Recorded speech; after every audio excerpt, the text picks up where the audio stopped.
ऐसा थोड़ी कि हमें नष्ट कर देगी। अगर अभी हमारी बड़ी हानि हो जाती है, हम कल इससे बड़ा लाभ प्राप्त कर सकते हैं। हमको एकदम बिल्कुल गंभीर रहना है, इतने कमजोर नहीं बन जाना। अब वो गए तो क्या होगा, अब वो वस्तु गई तो क्या, पद गया तो क्या होगा। प्रयास किया था, ये पद मिला था, इससे बड़ा पद प्राप्त करूंगा, मैं इससे बड़ा महान बनूंगा। ठीक है, एक बार गिर गया, गलती हो गई, दंड भोगूंगा, फिर इससे ज्यादा संयम में रहूंगा। बिल्कुल मतलब एकदम फ्रेश दिमाग रखना चाहिए। और अपने लोग क्या है, जरा सी बात में एकदम पछड़ा कर लेते हैं, एकदम कमजोर हो जाते हैं। ये बिल्कुल ठीक नहीं है। हम जीवन भर की यात्रा की बात कह रहे हैं, भारी से भारी कष्ट में भी मुस्कुराना, तो हमें बल मिला है, हमें भगवान की कृपा का दर्शन हुआ है, हमें उनका दुलार दिखाई दिया है। अगर ऐसे तो भाग जाते, फिर परमार्थ में थोड़ी चलना होता है। आज जो आप सुन करके लाभ लेने की चेष्टा कर रहे हो ना, ये केवल प्रवचन नहीं है, ये जीवन है। अगर ये जिए ना होते ना, तो ये इसका प्रभाव नहीं पड़ता, फिर वाणी का प्रभाव नहीं पड़ता। हम इसीलिए कहते हैं, जैसे आप लोग एकदम परेशान हो जाते हैं जब बोलो, क्या हमसे ज्यादा परेशानी होगी? दोनों किडनी खराब, दवाई लाने के लिए पैसे नहीं, पानी रखा है हम उठ के पी नहीं सकते, भीषण शरीर में कष्ट, भीषण बुखार, क्योंकि किडनी फेल, जरा में बुखार, खाने को क्या, रोटी मांग के लाओ। अगर वहां सब्जी मिलती है तो लाल मिर्च ऐसी पड़ के मिलती थी कि वो पा नहीं सकते थे। आप सोचो, पानी लाना है तो मुझे लाना है, पीना है तो मुझे पीना है। अगर मैं हारता तो कहां पहुंच जाता, क्या स्थिति होती? नहीं, मरना है, पर कदम पीछे। कोई दिन ऐसा नहीं जिस दिन सेवा ना की हो, जिस दिन सेवा ना गए हो। गुरु जी की सेवा में जाना है, पहले अपने को स्वस्थ साबित करना है, नहीं वो सेवा ही नहीं लेंगे।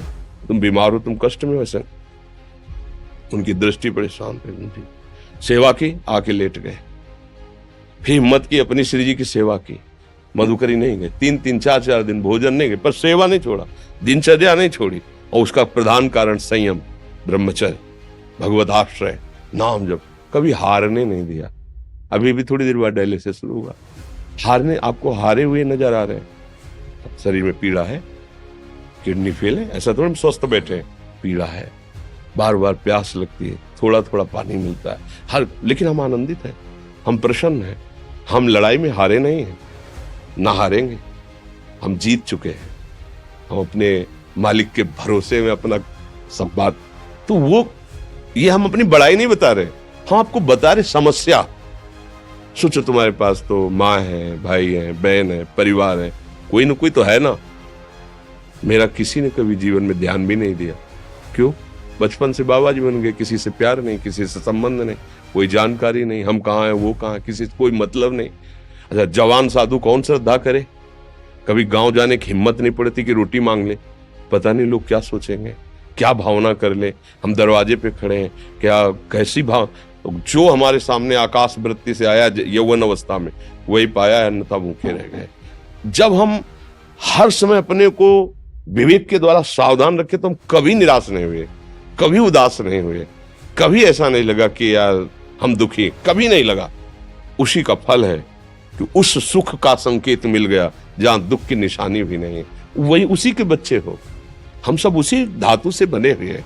हम इतना क्यों परेशान हो जाते हैं? हम ये देखते हैं, अपने लोग थोड़ी बात बिगड़ गई परेशान, नहीं बिगड़ी तो बिगड़ जाने की संभावना में परेशान है। आज सुख है, लेकिन कल सुख छिन जाएगा, तो हम आज के सुख में सुखी ना होकर कल के दुख की आने की संभावना में हम भयभीत हो। मतलब क्या हमारी सोच रह गई? हमको इतना बलवान बनना है कि सुख और दुख दोनों हमको छू न सके। भारी से भारी सुख की व्यवस्था है तो अहंकार नहीं, हर्षित होकर किसी का अपमान न करे कि हम धनी, हम पदाधिकारी, अमुक। भारी से भारी दुख आया तो हमें किसी के सहयोग की जरूरत नहीं, हम फिर अपने कदम बढ़ाएंगे, हम फिर जुड़ी हुई अपनी भावनाओं को सजाएंगे। मस्त जीवन एकदम। तुम अविनाशी के बच्चे हो। शेर का बच्चा भेड़ों के बीच में फंसकर म्यों म्यों बोल रहा है, बस अगर दहाड़ना सीख जाए तो कोई भी उसे परास्त नहीं कर सकता। ऐसे भगवद अंश, तू प्रपंच में फंसकर अपने को इतना दीन क्यों देख रहा है? तू ऐसा है कि भगवान के दिव्यास्त्र में भी ताकत नहीं तेरे को मार सके। तू अविनाशी का अविनाशी बच्चा है। विनाशी भोगों को, विनाशी शरीर को मैं मान के इतना भयभीत, इतना दुख, ठीक नहीं।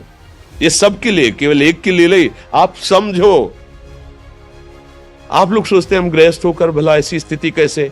जनक जी सुखदेव जी के गुरु हैं और राजा हैं, महल है, रानियां हैं, नौकर है, चाकर।